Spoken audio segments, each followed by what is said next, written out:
Hindi, mga bata. So tayo ng 2 Timothy.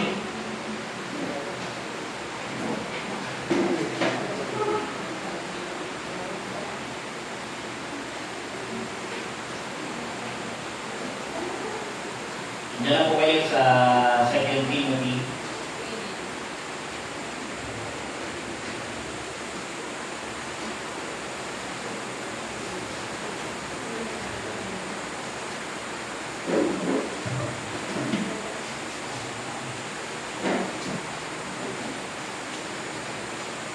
Nasa po tayo sa 2 Timothy. Chapter, yan po yung passage. Chapter 3.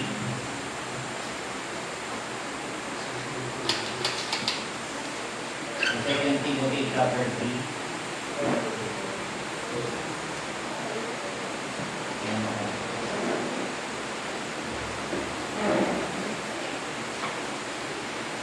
May pakilagay.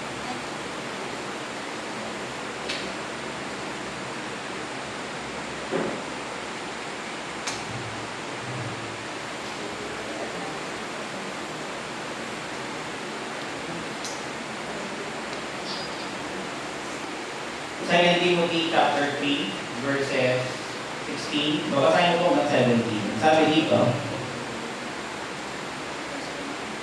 all scripture is given by inspiration of God and is profitable for doctrine, for reproof, for correction, for instruction in righteousness, that the man of God may be perfect, truly furnished unto all good works. Puntahin tayo ng 2 Peter chapter 1. Sabi yan sa chapter 1 ng 1 Peter verses 19. 2 Peter chapter 1 verses 19. Sabi niya, in Peter, we have also a more sure word of God or word of prophecy. Yung sabi niya rin more sure, ang idea is more reliable. Okay, sabi niya, whereunto ye do well that ye take heed as unto a light that shineth in the dark place until the day dawn and the day star arise in your hearts. Sabi niya, knowing this first, kayo, alam niyo to, that no prophecy of the Scripture is of any private interpretation. Ibig sabihin, walang mga teaching sa Scripture na galing sa tao. Hindi sa kanila nag-originate yan. Then binanggit sa verse 21, saan ba galing yung Scriptures? Saan ba galing yung Bible? Sabi dito, for the prophecy came not in the old time by the will of man, but holy men of God speaking as they were moved by the Holy Ghost. Nakita natin dito kung sino yung sumama, sino yung gumawa doon sa mga mananampalataya para, or mga prophets para maisulat nila yung Scriptures. And then ang sabi dito ay yung banal na Espiritu. Ang title ng aking message is The Bible is the Word of God. So, kung yung ating subtopic, kumbaga yung tema ng ating pag-aaral ngayong umaga, aaralin natin yung tungkol sa salita ng Diyos, yung Bible na mahalaga na makita natin to realize the Bible is our sole authority for faith and practice. Siguro lagi nyo ng maraming narinig yun ng ilang ulit. Di ba? Na yung Bible daw, yung ating basihan ng ating pananampalataya at ng ating mga ginagawa. Sabi, ito natin kinukuha. Let's bow our heads and pray. Lord, we thank you sa mga ito. We pray for guidance and blessing. We pray for enlightenment and insight in umaga. We pray na glorify namin kayo. And we pray na i-touch niyo po yung aming mga hearts. Makita namin ang inyong gusto nyo, ang inyong kalooban nyo para sa amin. Mag-respond po kami. Gawin namin yon. Kung may mga di pa po mananampalataya dito, may this be the day as well na kung saan they would rest their hearts, their souls, doon sa finished work yun sa cross. May they repent and believe sa gospel ng aming Panginoon Kristo that He died for our sins, to save us, to wash us by His own blood, Panginoon. May they rely lahat, may they cast themselves doon sa inyo, Panginoon, sa inyong grace and mercy. And bless your people today. Nasa na silang dako. In Christ may pray. Amen. Again, the title is The Bible is the Word of God. Alam niyo po kung maalala ninyo, di ba may series tayo na isa pa? Ano yung series natin? Di ba yung 7 last sayings?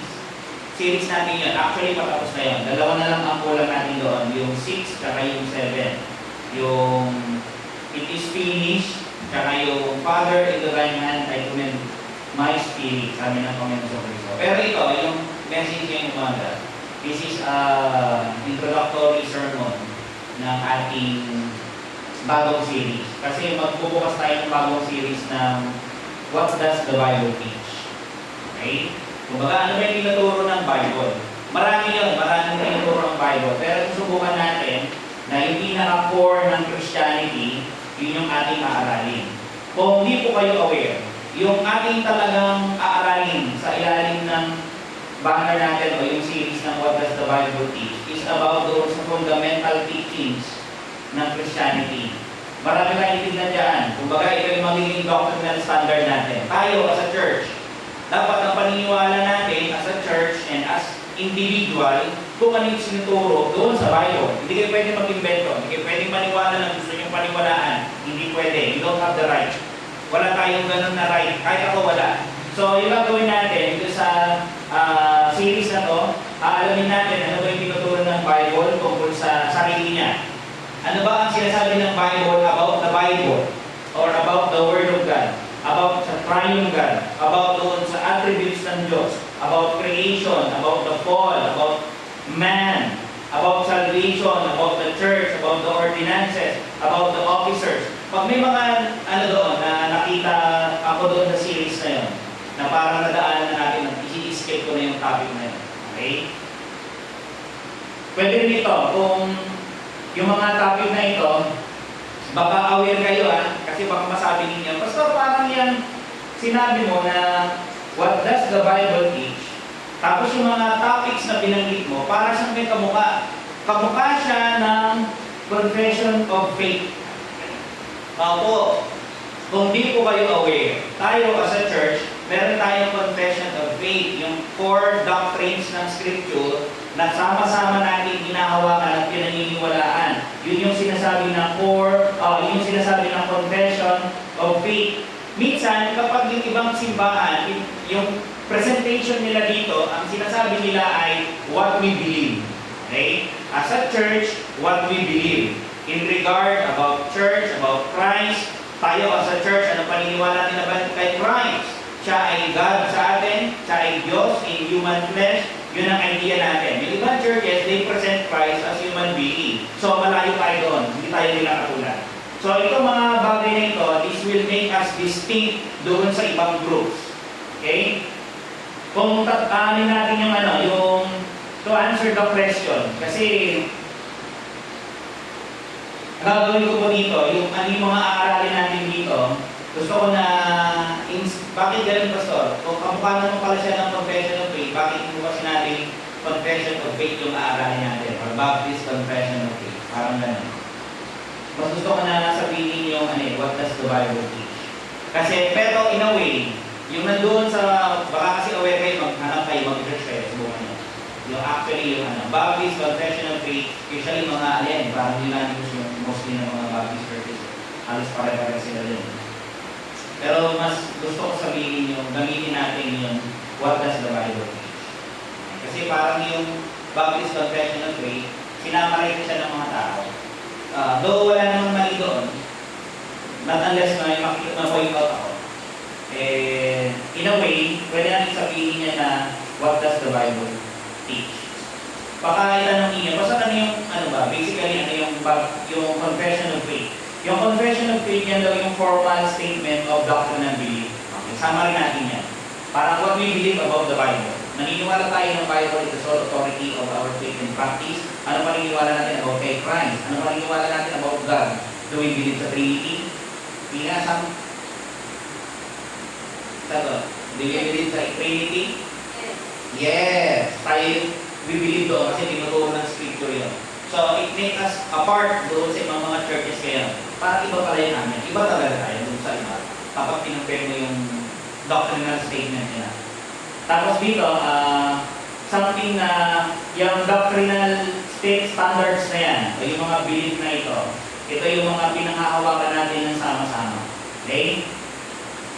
May mga mga doctrinal statement or mga confession of faith. Marami kayong makikita kapag nag-try kayo.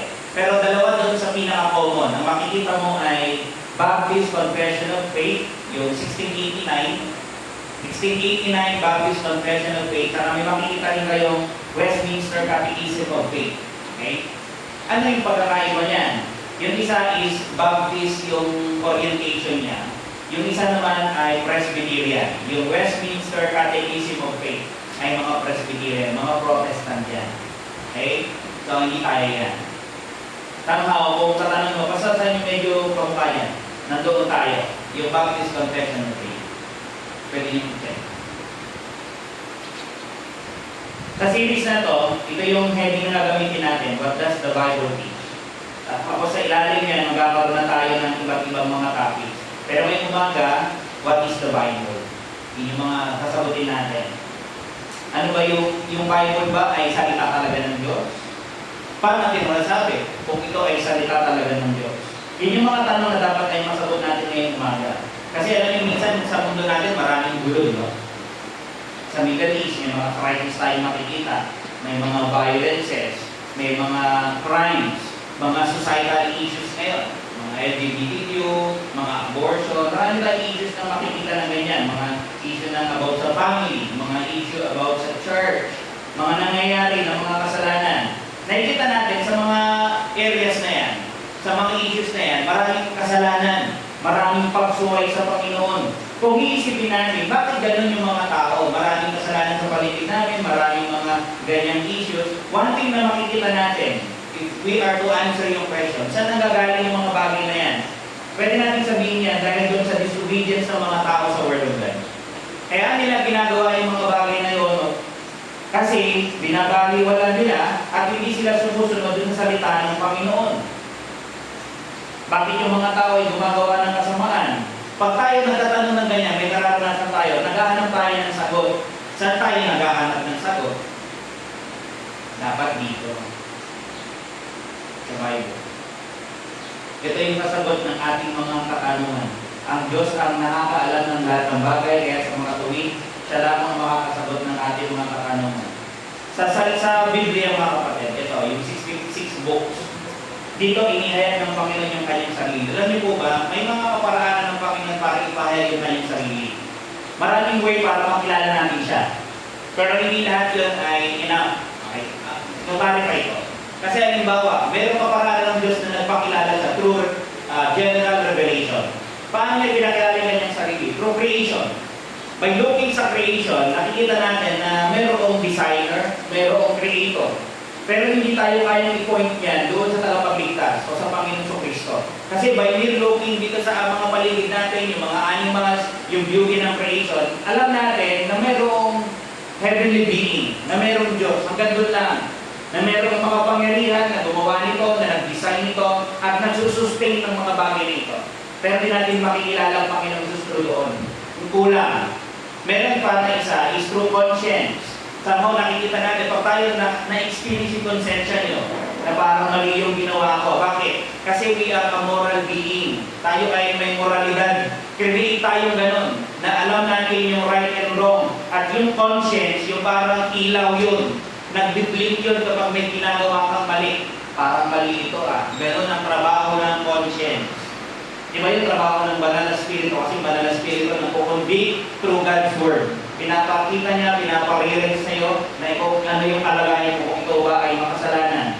Pero nonetheless, dito, mayroong special way ang Panginoon ng pagpapakilala ng kanyang sarili. At isa dyan ay yung pagbibigay ng kanyang salita sa pamamagitan ng salita ng Diyos o itong Bible. Yung Biblia, ito yung ginagamit ng Panginoon ngayon para ipakilala yung sarili niya sa iyo at sa akin. Yung mga kaibigan namin dito, there's no other way para makilala mo ang Diyos liban dito. Huwag kang maghahanap ng something experience na kailangan mangingisay ako o manginginig ako para masabi ko na na-encounter ko ang Panginoon. Hindi. Kaya something na dapat ma-appreciate natin is yung pakikinig ng preaching. Alam niyo kung bakit? This is the time that God would speak sa iyo. Ginagamit niya lang ako mga kapatid. My duty is to by God's grace, I clearly i-expose yung Word of God sa inyong mga harapan. Yun ang aking trabaho. Pero alam niyo, there are several things na dapat ay ma-realize natin about this book. Unang-una, sinabi dito, punta kayo dun sa sa 2 Timothy chapter 3, verse 15. Tingnan nyo, ano ang tawag sa Bible na to? Paano binibigyan ng apostle yung salita ng Diyos? Ang sabi dito sa 2 Timothy 3:15, and that from a child thou hast known the Holy Scriptures. Ang tawag ni Apostle Paul, how he addressed yung Bible, o yung kanilang Old Testament, ang tawag niya ay Scriptures, mga kasulatan. Pero mayroong dinagdag siya na descriptive, na adjective. Ang sabi niya, yung Bible daw, o yung Word of God, yung Scriptures daw, yung mga sulat ng mga prophets ay holy. Bakit holy? Kasi yung author ay holy. And then pag tinignan natin doon sa 2 Timothy chapter 3 verse 16, binanggit ulit yung word na scriptures. So dito makikita natin, yung scripture dito ay yung word of God, yung mga prophecies, yung mga sulat ng prophets. And then sabi dito, all scripture is given by inspiration of God. Ito yung una. Yung word of God, it is inspired. Pag sinabing inspired, ang ibig sabihin ay nang given by inspiration of God. Ang idea nito ay God-breathed. Ito daw ay hinihingan ng Diyos. Yun ang idea. Ang ibig sabihin, ito daw ay may hininga ng Diyos, o ang idea, ito ay buhay. Katulad ni Adam. Naalala niyo si Adam? Si Adam ay create, tapos siya ay hiningahan ng Diyos, at si Adam daw ay naging buhay na kaluluwa. So pagdating daw sa Word of God, ang Diyos daw ang gumawa ng Word of God. He is the author, at siya din daw yung nagbigay ng hininga dyan, ng buhay. Kaya kung maalala ninyo, sinabi ng Panginoon, the words that I speak unto you, they are life. Bakit? May buhay yung Word of God. Sa mamamagitan ng Word of God, kapag kayo may pagkakataon na nakikinig nito, ito yung pagkakataon, marahil ay ibigay ng Panginoon yung life sa iyo. Kasi the Word of God is life itself. Kasi hiningahan niya ng Diyos eh. Kinasihan ng Diyos. Kaya dito makikita natin, yung Word of God ay inspired. Sabi niya gano'n. Yung context dito ni Apostle Paul, yung sinabi niya sa 2 Timothy chapter 3, yung context ito ay yung Old Testament. So yung Old Testament writings, para kay Apostle Paul, nire-respect niya yan, pinigyan niya as holy, ina-admire niya yan, na para sa kanya, yung Old Testament, yung Bible na yan, yan ay inspired. Yan ay pinasihan ng Panginoon. Ang author niyan ay ang Diyos. Kung may mga bagay ang dapat malaman about God, malalaman ko lang yun through the Scriptures. Kung makikipag-usap ang Panginoon sa akin, yun ay through the Scriptures. Yung Scriptures ay sinulat ng mga tao. Kasi may mga tao sinasabi, di ako naniniwala sa Bible kasi sulat lang naman ng tao yan eh. Which is true. Tama naman siya eh. Pero binasa natin sa 2 Peter chapter 1 verse 19. Sabi ni Peter, we have also a more sure word, reliable of prophecy, whereunto you do well, that you take heed. Dapat mag-take heed tayo yan, mag-ingat tayo. As unto a light that shineth in the dark place until the day dawn, and that's verse 20.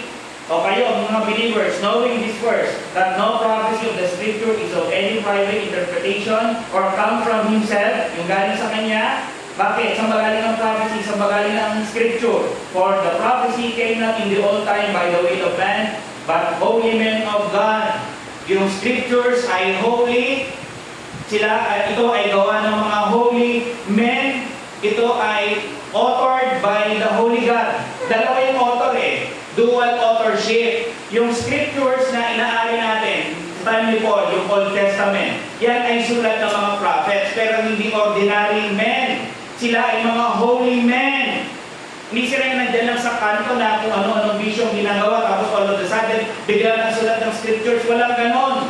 Yung mga lalaking sumulat ng Scriptures, sila ay mga holy men, mga prophets. Imagine sila Moses, sila Daniel, sila David. Ito yung mga lalaki na ginamit ng Panginoon as instrument para maibigay sa atin yung salita ng Diyos, yung kaisipan ng Diyos, yung kalooban ng Diyos. Ito ay mga tao na nilinis ng Diyos.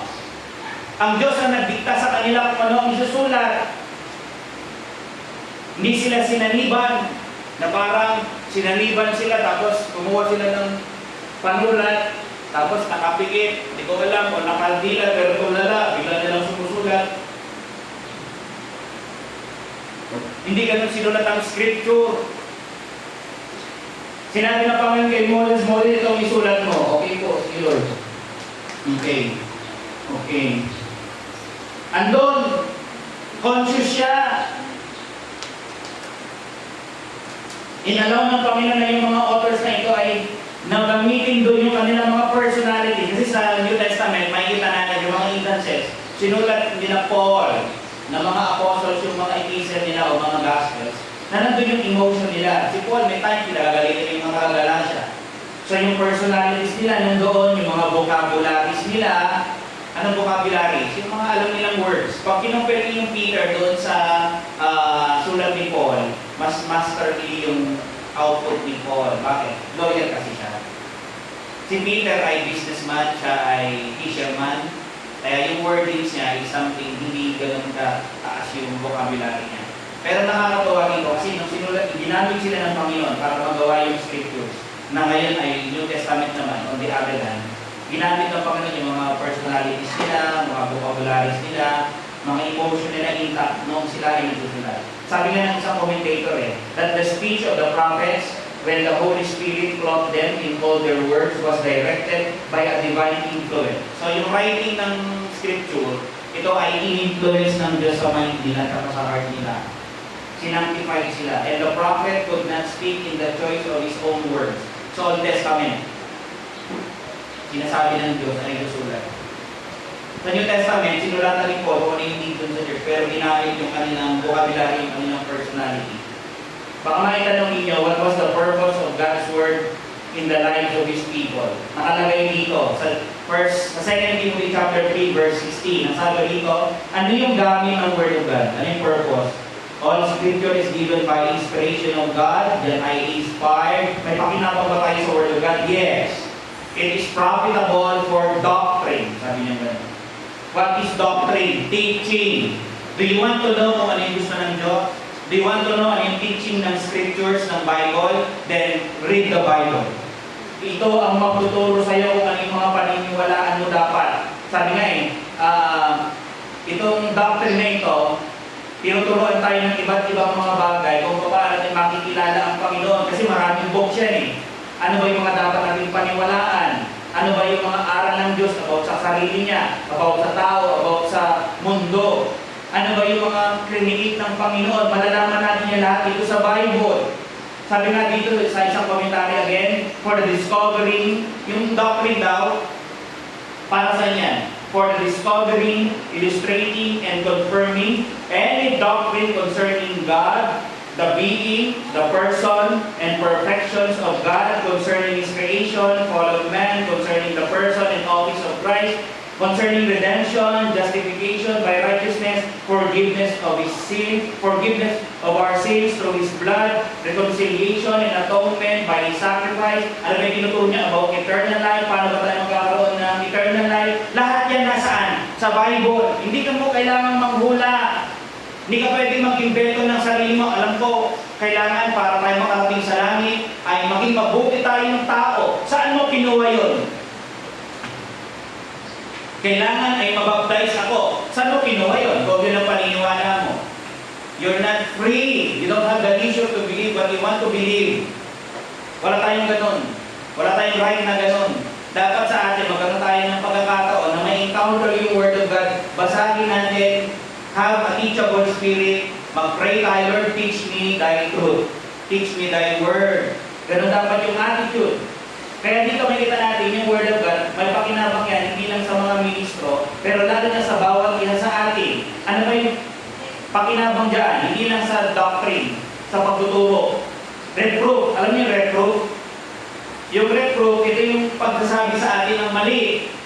Pag tayo nagbabasa ng Bible, hindi lang natin tinuturo yung mga dapat na malaman natin at paniwalaan. Tinuturo din dito, ano yung mga maling bagay na baka ginagawa mo. Kapag nalaman mo na mali, ganun din gagawin ng Bible, kukonvict tayo kung ano yung mga mali. And then nakakatuwa ang Bible kasi kapag nalaman natin na mali pala ako, mali pala nagagawa mong yun, paano ko itatama? Nakalagay nakalagay din dito for correction, for doctrine, for reproof, malaman mo yung mali, for correction, malaman mo kung paano yung tamang gawin. Sabi nga dito for setting one right. Dinadala tayo para gawin natin kung ano ang tama. Hindi lang ito sinasabi kung ano yung napagkulangan natin, kung saan tayo nagkamali. Sinasabi rin ito kung paano natin ito tama. Ano yung tamang gawin? Ano yung tamang gawin? At the same time, binibigyan din nila tayo dito ng instruction.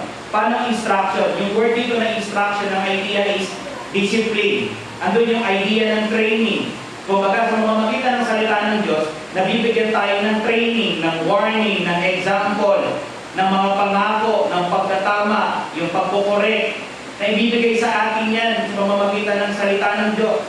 Contextually, itong ating tinitignan, yung scripture na binabanggit natin is yung Old Testament. Pero later on, yung mga sulat ng apostles na i-compile, na isama yan, yung mga apostolic authority, yung mga sulat ng apostles, iniilan yan as part ng scriptures, Bible.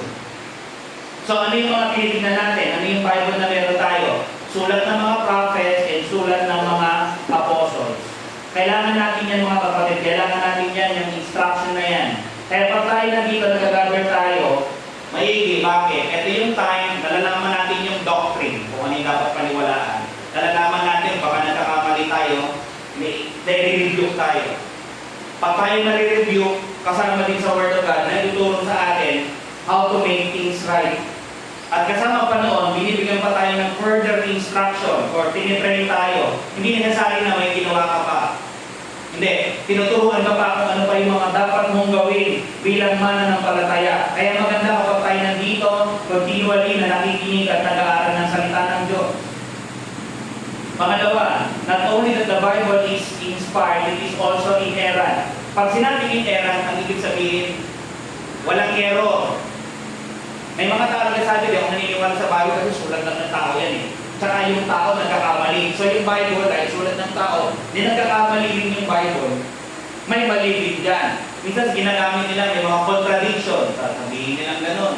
Kaya di ko naniniwala dyan kasi may mali dyan Pero alam nyo, yung Biblia, wala po itong mali. Sapagkat ang author nito ay walang iba kundi ang Diyos.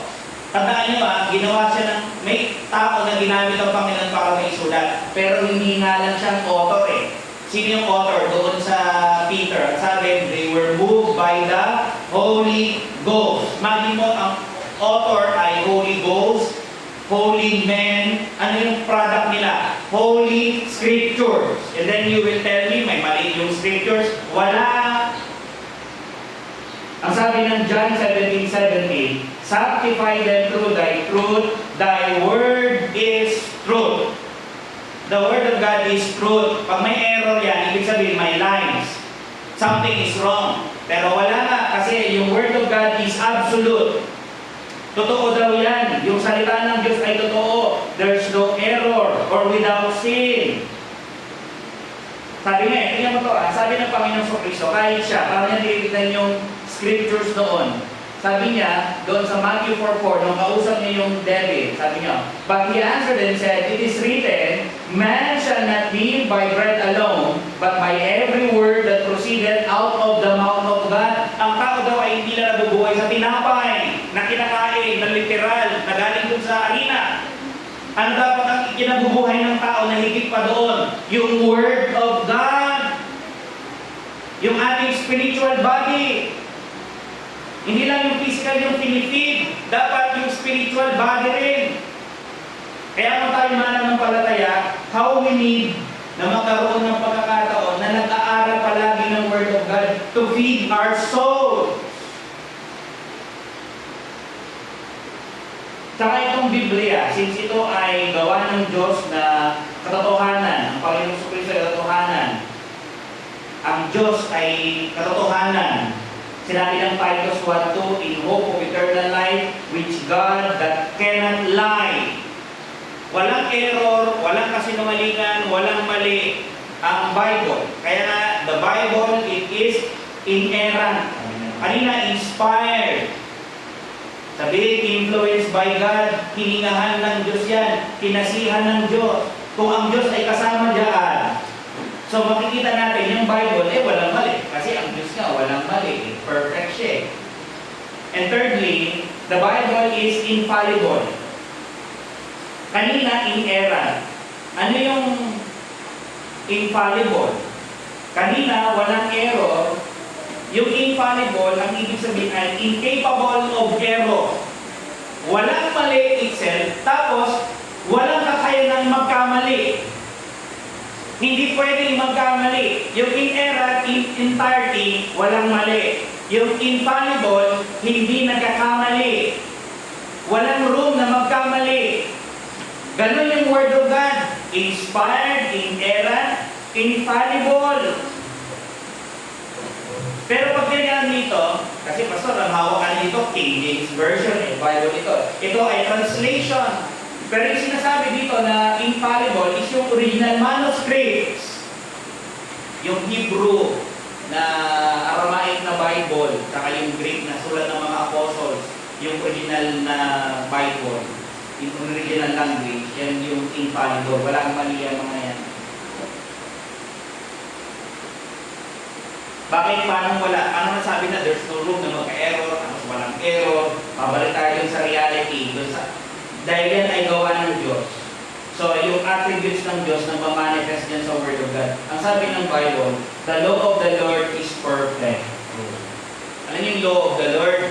Yung utos, yung kautusan ng Diyos, yung salita ng Diyos is perfect. Sabi niya gano'n. Ano yung sabihin ng perfect? Ang idea nito ay complete. Sabi, it is complete as a revelation of divine truth. It is complete as the rule of conduct. Sabi ng isang commentator, as explained above, this refers not only to the law of God, as the word is commonly employed now, but to the whole of divine truth as revealed. Lahat daw ng Bible, yung Word of God, yan daw ay, sabi dito, ay perfect, complete. There is nothing there which would lead men into error or sin. Dahil yan ay perfect, yan ay complete, walang anumang bagay na meron dyan na aakayin ka para magkasala. Hindi ganon. Instead, ang gagawin daw niyan ay i-convert yung kaluluwa mo.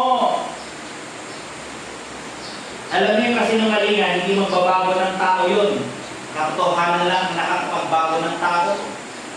Kaya yung salita ng Diyos, ganun siya kamakapangyarihan. It can change souls.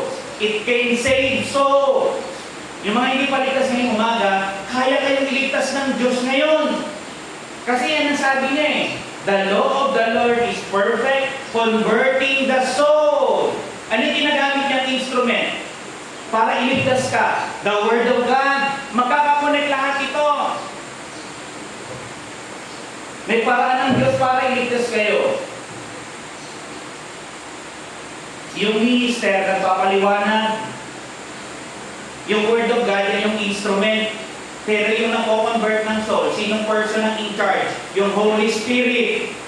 Para ma-realize mo rin yung scripture na ang nagsulat ay yung Holy Spirit, sino rin ang magpapaliwanag sa'yo para maintindihan mo at sino rin ang magbubukas ng isip mo para maintindihan mo? E di yung Holy Spirit din, pwede nga yung mga pag-pray mo, Lord, the Holy Spirit of God, please open my mind, open my heart, that I may know God, that I may know Christ, that I may know you, the triune God.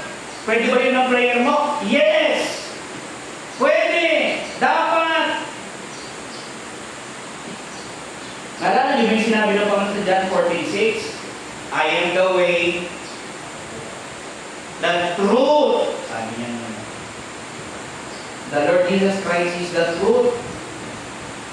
Kaya nga kung yung salita ng Diyos ay perfect, katotohanan yan, ang Panginoon sa katotohanan, sa talagang nakakapagligtas. Pero alam niyo, okay, yes, we believe. Paniwalaan natin, the Bible is inspired. Kaya nga pag nagbabasa kayo yan, palaging buhay yan eh. Parang kinakausap ako nito ah. Kasi nga buhay yan. Yun yung gusto ng Diyos na instrument niya ng Diyos, means of grace yan, ginagamit niya yung pagpabasa natin.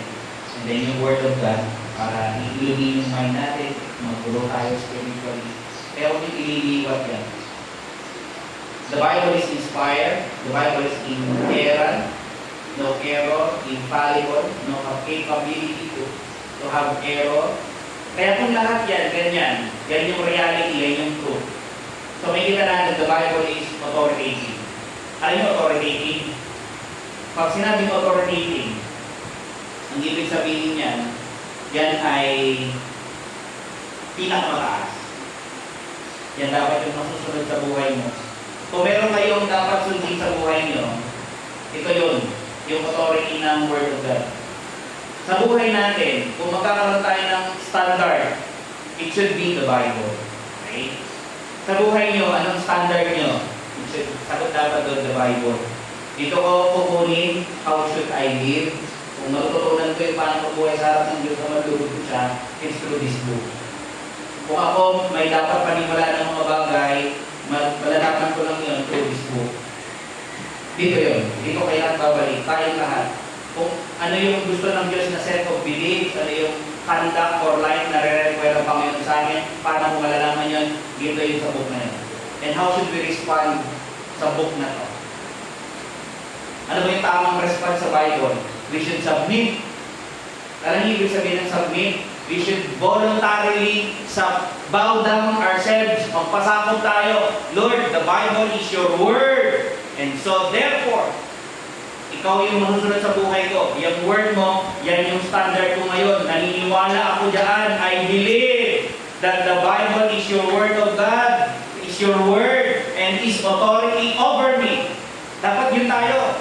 Makita natin na this is the book na kung saan ay higit sa akin at ito yung pamantayan na ibigay ng Diyos sa akin. Kaya tayo gawin natin magpasakop tayo dito.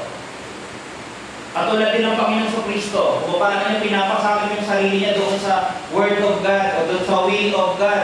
Kung natanongin niyo ako, nasa ba yung Will of God? Ito, yung book. Ano ba yung kagustuhan ng Diyos? Ito, nakasulat.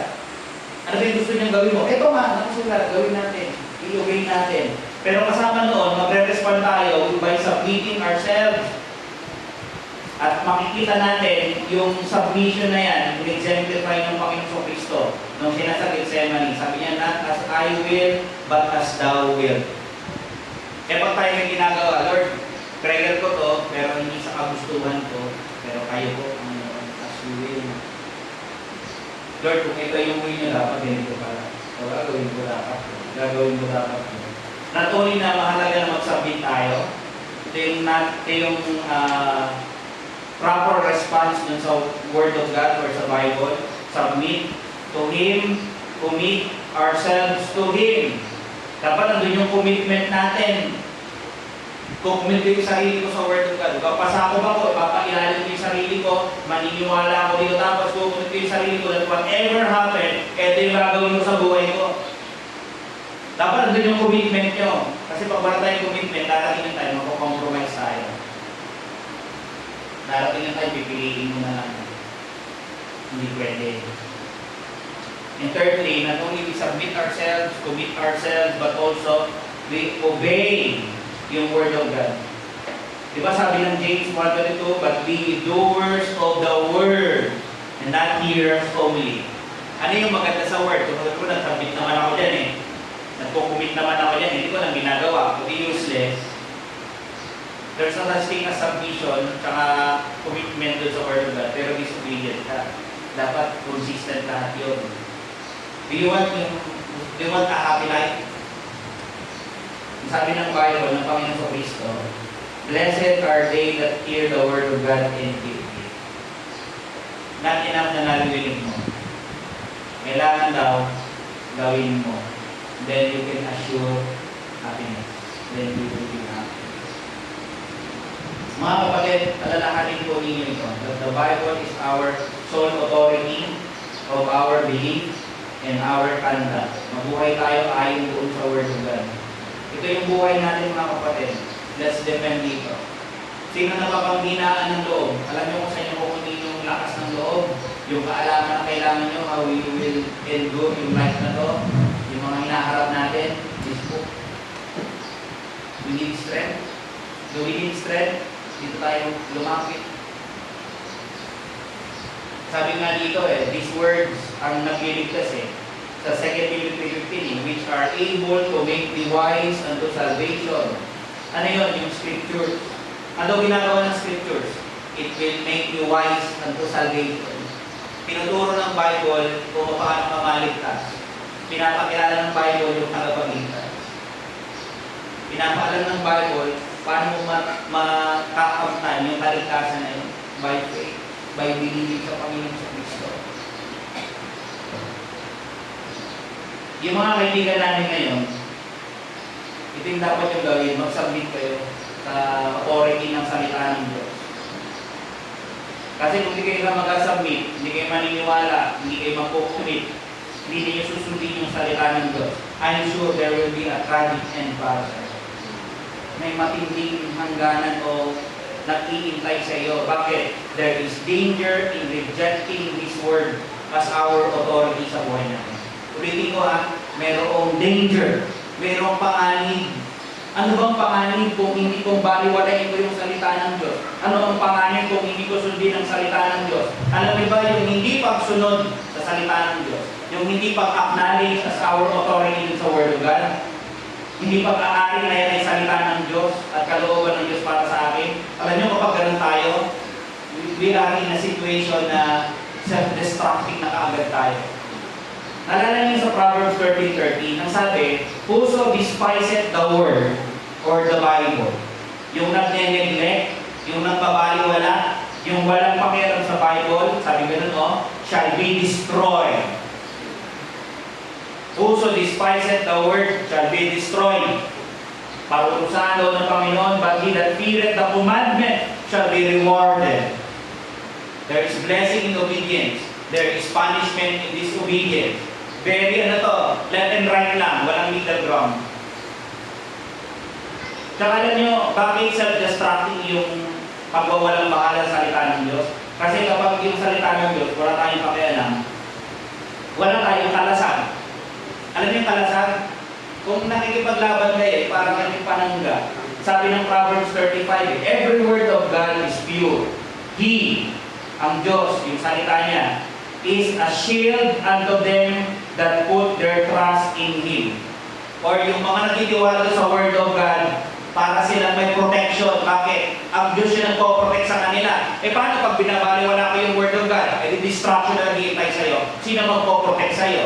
Yung Diyos na dapat ay magpo-protect sa'yo, binaliwala mo, so kalaban mo siya.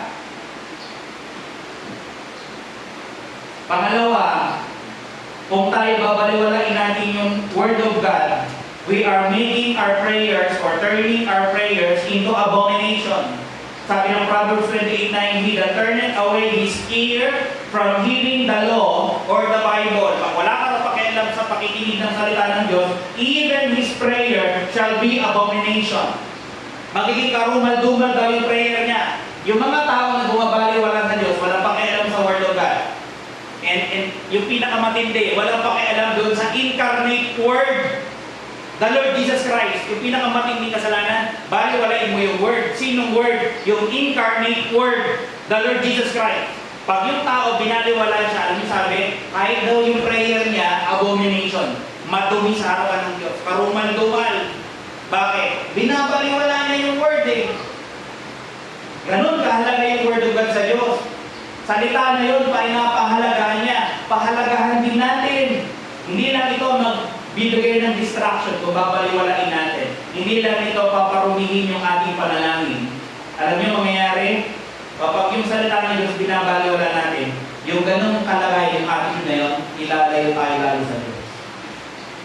Nalala niyo yung mga disciples, nung hindi na nila, may mga disciples na pa yung sumusunod.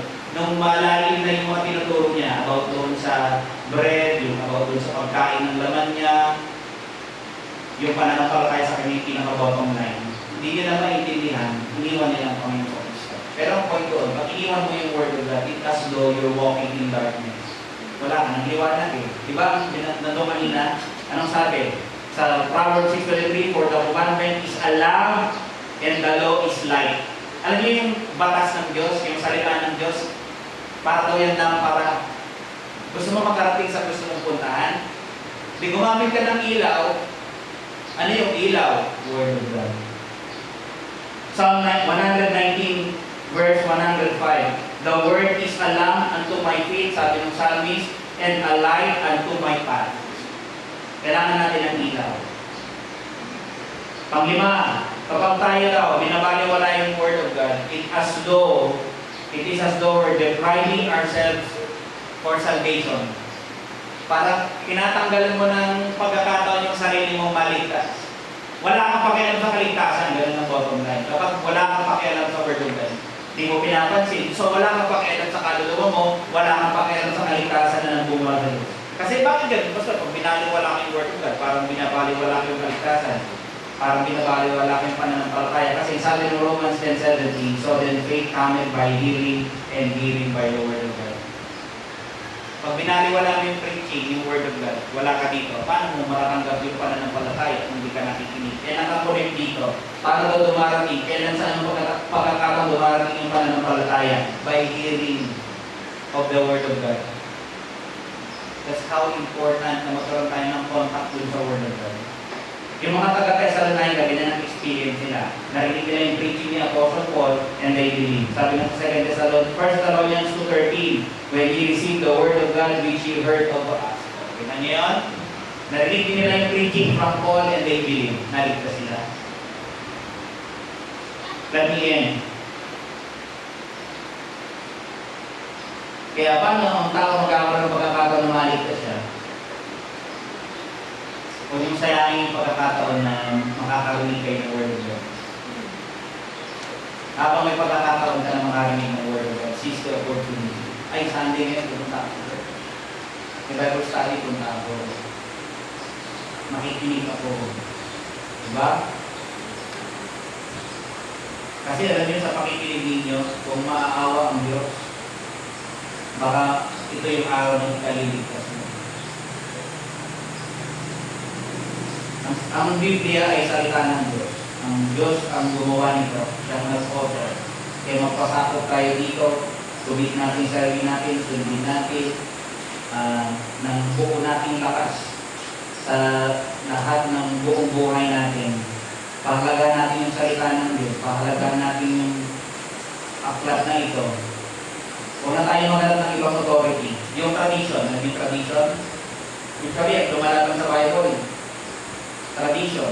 Minsan kasi may paniniwala kami ganito pinakagistan ko na yun kung wala sa Word of God, ano gagawin mo dyan? Kapaniguan mo yan. May mga maliit pa yan. Kaya hindi pwedeng magsama, join yung Word of God at yung tradition of men. Sinabi sa Mark 7:8, for laying aside the commandment of God, ye hold the tradition of men as the washing of pots and cups and many other such like things you do. And he said unto them, full well, you reject the word, you reject the commandment of God that ye may keep your tradition. Ano niyo yun? Hindi pwedeng dalawa. Basta pwede ba, hawakan ko yung Word of God, hawakan ko yung tradition. Sinusunod ko sila parehas. Mali, ayaw ni Lord. Gusto niya isa lang. Ano yun? The Word of God. Yung tradition, yun yun. Kasi bakit? Man-made. Yung Bible, yung doctrine nito, God-made. So, doon natin ipasakot yung sarili natin. I hope na makita natin ito. The Bible is the Word of God. So, let's be careful how we treat the Word of God. Let's go ahead and pray. Lord, pinay sa araw kong ito, and we give all the praise, thanks, and glory. In Christ, I pray. Amen.